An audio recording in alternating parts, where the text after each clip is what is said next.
All right, let's take a look at this simple harmonic motion example. A glider is oscillating in simple harmonic motion on an air track with an amplitude A1. You slow it so that the amplitude is halved. What happens to its period, frequency, angular frequency, total mechanical energy, maximum speed, and its speed at 1/4 of A1? Okay. So let's start with the easy one, part A. So the frequency, or the angular frequency in my equation here, is only dependent on the spring constant of the mass. It is not dependent on the amplitude. So what that means for me is if the angular frequency isn't dependent on the amplitude, neither is the period and neither is the actual frequency.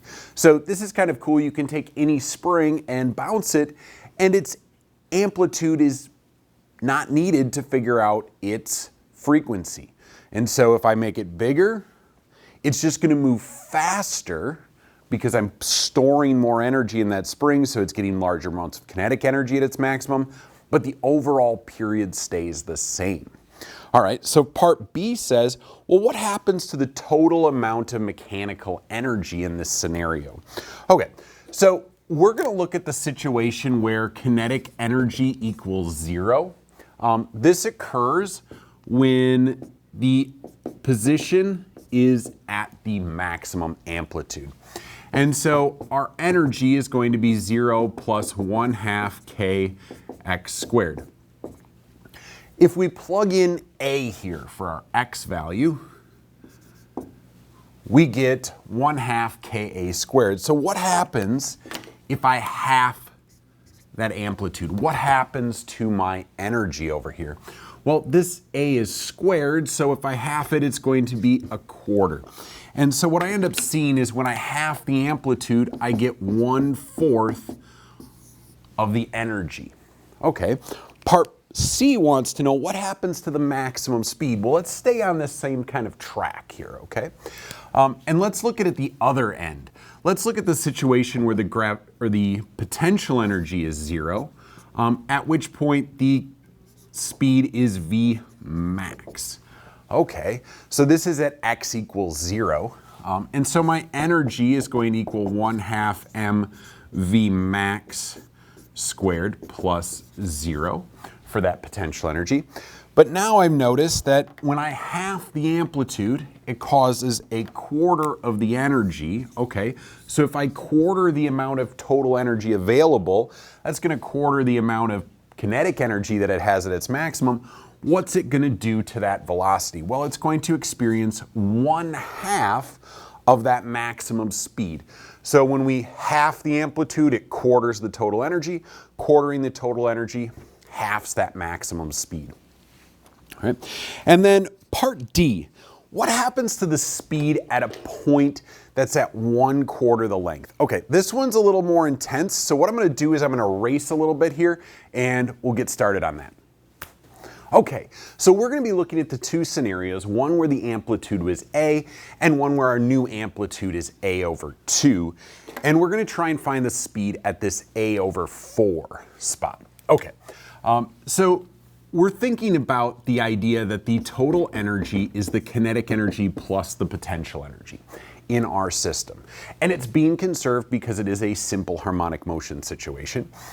And so if I think about the kinetic energy and the potential energy at A, and then I think about it at the A over 4 spot, what is the energy at those places? So at A, there is no kinetic energy, but I do have plus 1/2 ka squared.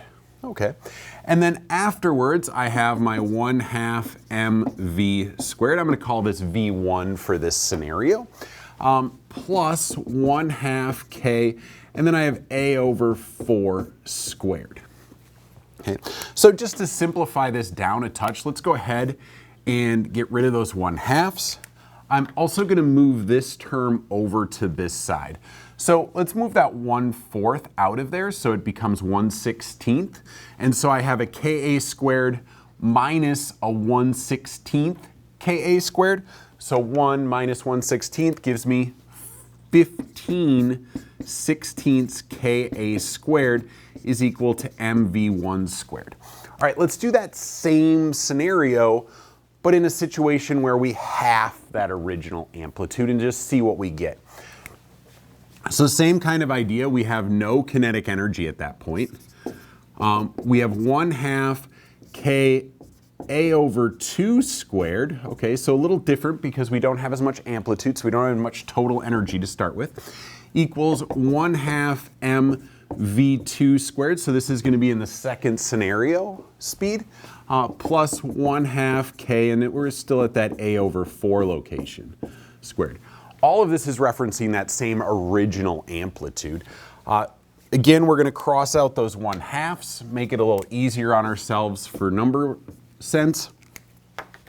So now I have a quarter minus a 16th, because it's 1/2 squared, so I bring that 1/2 squared outside, so I get 1/4, minus 1/16, so I get 4/16 minus 1/16 gives me 3/16 of Ka squared equals mv2 squared. So now I want to relate v2 and v1. So what I'm going to do here is I'm going to go ahead and divide those two so that I can get a relationship between them.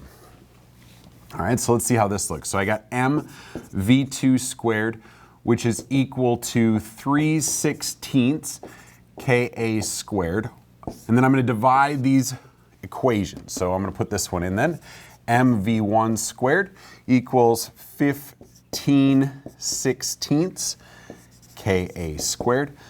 The benefit of dividing these equations is you'll see that a lot of this stuff cancels out, and it's really just that fraction that I need to worry about. And in specifics, all I need to worry about is that 3/15 over there. Okay, so now I have v2 squared over v1 squared is equal to 3/15. I'm going to take the square root and then multiply my v1 over, so I see that v2 is equal to the square root of 3/15 of v1. So if I plug this in, I could get a decimal. I'm just going to leave it as the square root of 3/15. That is the fraction of the original speed that it's going to be at this location of A over 4 if we half the amplitude. The key takeaway on this, I mean, this is not something you're going to necessarily need to like pop off the top of your head. The key thing to note, it's not half. Okay, that's the key thing to note, is this is really not like an easy like, okay, that's the relationship it experiences, boom. It's not going to work out that well. You do have to solve it out. And this is just an example of how to solve that out.